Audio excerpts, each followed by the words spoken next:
Hi and welcome to the mythic Tomb of Sargeras Clown Sideshow, and here is your presenter Coco the Clown. No, not really, but I do feel I should be presenting this with a big coloured wig and a big red nose because it's absolutely ridiculous. Again, it's like, can we not go one raid tier without a load of people being banned for something stupid, or just the general circus sideshow? There's so many things I could talk about that have happened so far, and it's not even over. No one's killed Jaden yet. God knows what's going to happen still. But I'm going to pick on 3 of the best circus acts that have been happening in the past couple of weeks. The first one, of course, is Limit getting banned again. Now, there's 2 sides to this one. Obviously, people are going to have very polarised views, just like the last time I had to do this, and the time before, with yet another so-and-so gets banned. But I think there are 2 sides to this one. I'm going to try and present both as I understand them. It's very difficult when you're trying to get your information on the internet, even when you're trying to get it from the people who sort of know. Obviously, they're going to just put their own spin on it as well. But Limit have announced that, due to the number of players we have that are banned or have quit, we've decided to step back from the Tomb of Sargeras race. Now, where have we seen this next statement before? We will be taking a more laid-back approach to finishing this tier as we look forward to making a strong return for Argus. Thank you for all your support during this time. So what actually happened? As far as I can tell, it's an account sharing type situation again. So what happened initially is that they were doing cash sale runs, boosting people for real life money. Now, this, of course, is dead against terms of service. You shouldn't do this at all. But if you are going to do it, what you absolutely don't do is publicly stream yourself basically saying that you're doing this. Especially as a very high profile guild, how can this not go unreported and investigated? It's baffling in its stupidity. I'm sorry, Limit. It's almost like you like getting banned because it raises up your profile even more, and all you really care about are these cash sales. That's what it's like, and I don't understand it. But there are a couple of things I'll sort of mention later. What seemed to happen then, as far as I can tell, as I understand it, from the GM of Limit who tweeted, he sort of first of all said, "Ask me anything, fellas, I'll spill the beans." So then someone said, did the banned people buy new accounts and get rebanned? And what he said is the banned people bought new licenses, but not accounts in the sense like blah, blah, blah. So what he's saying is they didn't go and buy someone else's account. They bought a new license. It says, then we transferred our alts to those accounts for the banned people to play. So what it sounds like has happened is you've got a load of people banned. Okay, so now your roster's knackered. But in a guild such as this, of course, everyone has a number of high-level characters, each of which is capable of competing at the very highest level. Split runs and stuff like that. Also, just to swap out particular classes and so on that may or may not be more or less suitable for a particular fight. So what they did is said to the banned people, okay, your accounts are knackered now. Buy a new license, get a new game, and we'll transfer some of our outside. So they had to buy. So the only way that I can see this working, this is what must have happened, is the people who weren't banned must have basically bought a new license, like a new version of the game. Like I have 2 accounts, for example, and I can swap my characters freely between them. So what I'm guessing has happened, and this is a guess, is that the unbanned players did that, transferred some of their outs to it, and then they played their account with a much reduced number of characters, and the people who were banned played those other accounts. You can play 2 accounts at the same time. That seems to, I guess, what's happened. So what then someone replied is, so this is completely fine and not against ToS, right? But they got rebanned because they tried to dodge a ban. And what Jet said is they tried to dodge the ban via using accounts of other raiders. If they had tried to dodge via new accounts of their own, that's okay. So, but if they'd have done new accounts of their own, they'd have had to level up new characters to gear up. Obviously, that's not realistic. My view on this one, so I've got 2 views. Part of me says, obviously, this is, the cash sales is dead against terms of service. They shouldn't have done that. And then the second part, the rebanning, was what's happened is Blizzard have banned you. They've banned you as a player, not your character. Your character didn't do these cash sale runs. That was you controlling. You, the player, the person behind the keyboard and the mouse, were doing it. You are banned from competing in Mythic Tomb of Sargeras, basically. So if you then do something to circumvent that ban, it's never okay no matter what you do. Blizzard have banned you. But, and this is where it all gets a little bit messy. Someone sort of, obviously this whole clown fiesta is on Reddit, and someone put a reply there which is another sort of aspect to this problem. It says, it's not hard to imagine a guild that was dumb enough to stream RMT runs do something dumb enough to get caught transferring. As you've said, many, read nearly all, top guilds have engaged in this practice. It's just a matter of getting caught with proof. And this is a problem. There has been situations where it seems to have been the case that other top guilds that haven't been banned have accounts shared. Now, here's the thing. It's not uncommon for certain players to have multiple accounts. You can have more accounts. I have 2 accounts. There's 2 reasons I have 2 accounts. I mean, obviously, I don't play at that level, but I have 2 accounts for 2 reasons. First of all, I have often, it's more difficult in Legion, but I have often wanted lots and lots of alts. More, and of course, I'd sort of want them on the same realm that I'm playing on, more than you can really have on one account. And you say, well, you can have one of each character on one account. Well, what if I want more than one character? Or what if I want one of each character, one of each class, and I want a couple of bank alts as well. Okay, so just low levels, just there for some extra storage. So 2 accounts for that. But the other thing is for it's sometimes in Legion it's actually really convenient, even though I haven't done this for a while. But it was convenient at the start of the tier when I had to gear up 2 characters and get them ready for split raiding. For World Quest purposes, I could have them both do the World Quest at the same time because I just put one on follow for the other. And then the other thing is, you know, when I used to sort of level these out from low level, it was convenient for me on one character to, instead of queuing up for dungeons doing LFD and taking ages, I would just take them around with a high level character from my other account. You can do the same in raids and stuff like that. So there's various reasons for that.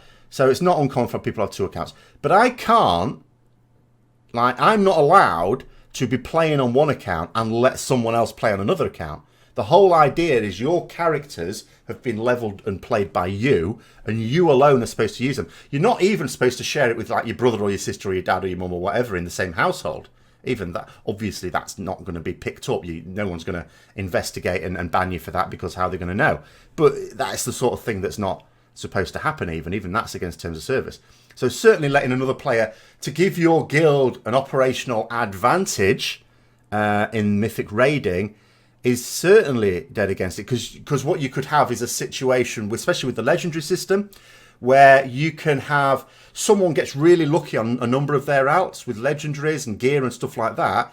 Well, it'll just transfer it to this other account, and then you can play that account because it's better than your character. You know, these tiny little edges, these small gains are what it's all about at the top level in any sport. And it's another sport I was thinking of with this where I have a certain amount of sympathy for Limit. The Tour de France. Now, I'm not a fan of cycling. I'm certainly not a fan of watching cycling.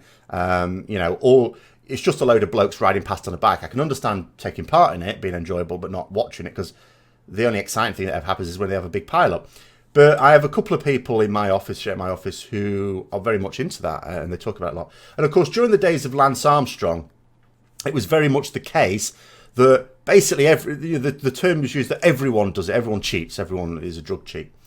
And the people who didn't were not able to make the cut and get into those competitions even, because obviously you can't just, you know, I can't just turn up to the Tour de France with my rally chopper and say I want to compete. You've got to meet certain standards, and the people who weren't cheating, they prepared themselves physically and mentally for the challenge and then weren't able to compete because they were basically effectively being told they were failures because they weren't cheating.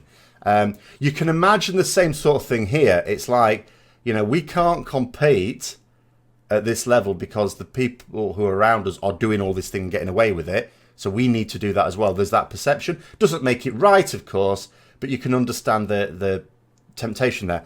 But the other thing, the weird thing is that Limit, and they said this again recently, is they've never viewed themselves, or they said they don't view themselves, or never have, of being in the world first race. And that can be perplexing for some people who see them in like third position. But it can be true. And this is why I was trying to explain when I was talking about Serenity disbanding. Someone was replying to me saying, oh, someone else will just take their place. And it's like, no, they won't. And they haven't. Someone can, can move up from what would have been world fourth to world third. But that's not taking the place of someone competing for world first.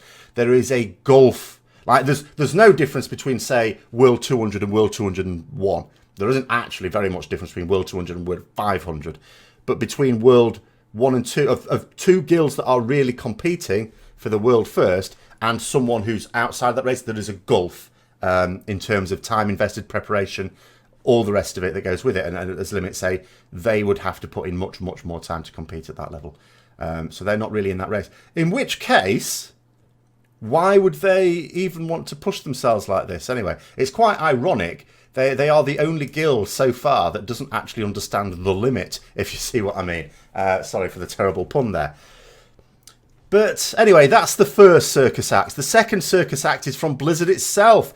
We have had both Method and Exorcus, who are the two guilds who are in that world first race. They're both on Kil'jaeden. They've both defeated Avatar now. And they have both tweeted about the fact that their chagrin at the fact that they feel like they're testing these bosses, not competing on them, not trying to beat them. They're testing them because of all the changes Blizzard have brought in after the launch. Now, if there's something, if something happens that you really didn't expect, you didn't pick up from PTR, I can understand you go, oh my God, we need to fix that now. That sort of thing. But there's been so many. And Exorcus was saying here in a tweet, feeling ourselves internal QA testers after so much smooth Nighthold raid is really underwhelming. Sko replied, Sko had talked about this himself a few days ago. Says, yes, the speed of needed adjustments hasn't been the best this tier. Days have been wasted. And you can well understand that. You've got these top guilds, they're really pushing, they're really racing. And they're like anyone else. When you do a raid, a progress raid, you want to make progress. Even if you don't kill the boss, you want to make progress in that session. You want to feel you've got further. But when you've come up against a wall, that, especially from these guys, because that wall is not of their making. They, it's just there. It's like we cannot get over this because of tuning issue. And it comes back to what I've talked about before is I understand that Blizzard want to maintain a good pace of content coming out. But who would have really minded if Tomb of Sargeras came out a couple of weeks later than it did? Really, if a couple of weeks was what was needed, no one was champing at the bit here, going, "Oh my God, it's taking ages for Tomb of Sargeras to come out."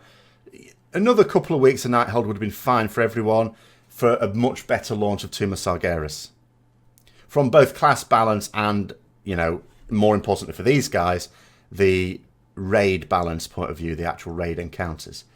And it is becoming a little bit farcical now. It's like Legion is really successful in many ways. It's a far cry from Worlds of Draenor. You can't get two expansions contrasting more.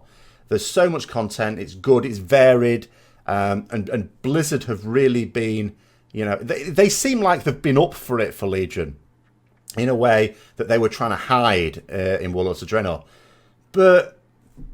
And the raiding is always good quality. And Tomb of Sargeras, by and large, is a well-designed piece of content. The bosses are quite varied. It's all been pretty good. I think the pacing has been good as well. It's just doing these stupid things. So it's like, okay, some of these guilds beat a particular boss, say, and then they have to make it harder. They do, oh no, you're using that thing. We don't want you to use that thing. We'll make it. Why couldn't they work it out before? If you've got... Like, one of the things they've been changing is Hydra Shot. They don't want people solo soaking the Hydra Shot with like immunities and stuff like that. This isn't something unforeseeable. It's pretty obvious. If you've got a mechanic that's intended to be soaked by multiple people, there has been many encounters over the years where such a mechanic has existed, but some people, if they get it, and it's a random thing, but if they get it, they can just say, I'm soloing this. That's standard.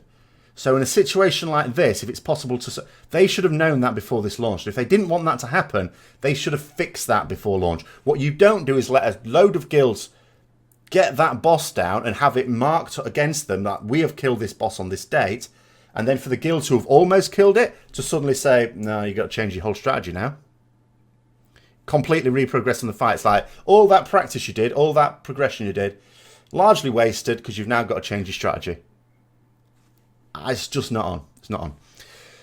Final one, because I don't want this to go on forever. The final one is Invective back again. I talked about this in Wild Flash a couple of weeks ago. This was the guild that you always get some guilds like this, don't you? That we're gonna conquer the world. We're gonna be absolutely amazing. And I'm quite glad they did this thing. I feel sorry for many of the victims of this guild because they are many, and the victims being the raiders in it. But it's a classic case of. Often people sort of think, you know, the very top guilds are in the top positions because they just throw lots of time at it. They just no-life it. Now, obviously, there is a lot of that as well, but it's like in any sport. But it's like, if I were to just cycle all day and all night, which I wouldn't because I'm too unfit, but if let's say I did, doesn't automatically mean that I get to go into going back to the cycling, the Tour de France next year. There's a lot more to it than that. There's planning, preparation, certain amount of talent and skill as well. But a lot of people do have this perception, or if you just day raid, you will get really high rank and you'll be competing there. And it's not really true. This guild Invective sort of laid bare that lie because they were going to do that. They were daytime raiding and got no progress.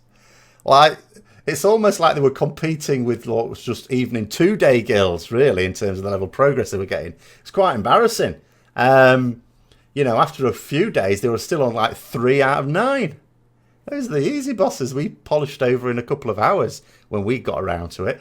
So, but eventually it collapsed. And my first thought when it collapsed was just, okay, it's one of these guilds, and this happens sometimes, a guild that wants to really push the ranks and doesn't make it, because they don't meet their expectations, it's like it's not worth the effort. Because with raiders, some raiders, they don't just have, I'm prepared to put this much time into raiding. It's, I'm prepared to put this much time into raiding if I get these rewards. But if we're going to end up with a much lower rank, I'm only prepared to put this much time in. So there are people who are, for example, just evening raiders, will do 5 nights a week as long as you're going to get yourself into the top 100, say. But let's say you're going to finish just inside the top 200. It's like, well, I'm only prepared to do like 3 nights or something like that.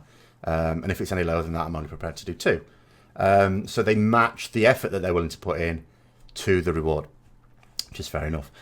So I just thought it was that, but it wasn't that. There was again on Reddit. Now, of course, anything you read on Reddit, take it with a pinch of salt, but there doesn't seem to have been any wholesale contradiction to these statements. So this is statements from a couple of people who joined the guild. So they weren't on the ground floor, they joined the guild.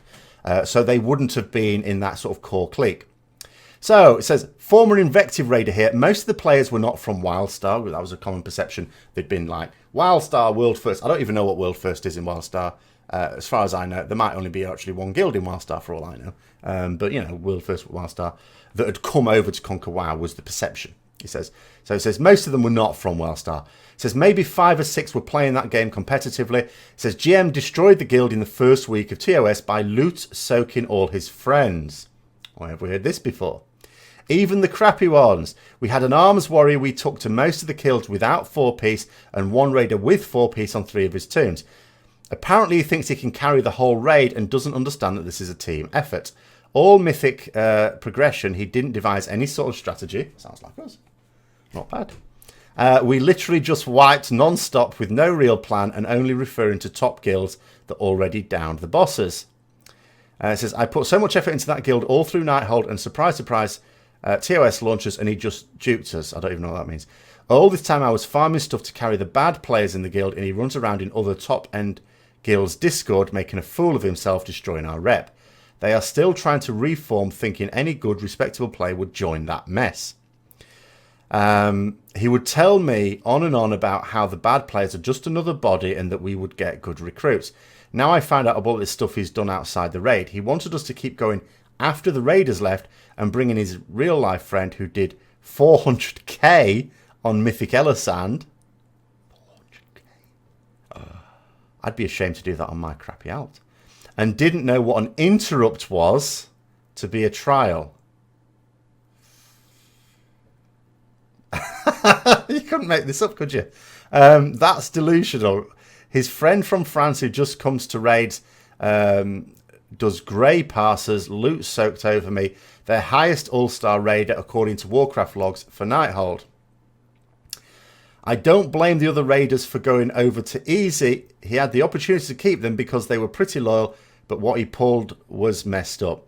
I'm at a loss now what to do. Most guilds already have a DK, blah, blah, blah. So, yeah, I mean, this is obviously a situation. If you want to compete at a particular level, 2 weeks into progression is not a good time to be guild switching as well. You've got to feel sorry for this guy because any guild, by definition, that's competing at the level he wishes to compete at has a stable and steady roster. Because if they didn't, they wouldn't be able to push that progress. And then someone else is saying, I can confirm a lot of it is saying, this is someone else saying this, I had a very short trial there before realising how badly I was getting duped. The raid leader's an absolute moron when it comes to optimising his guild. Even while performing quite well in the guild, he would still funnel gear into his main group of friends. Clique, I think that's supposed to mean.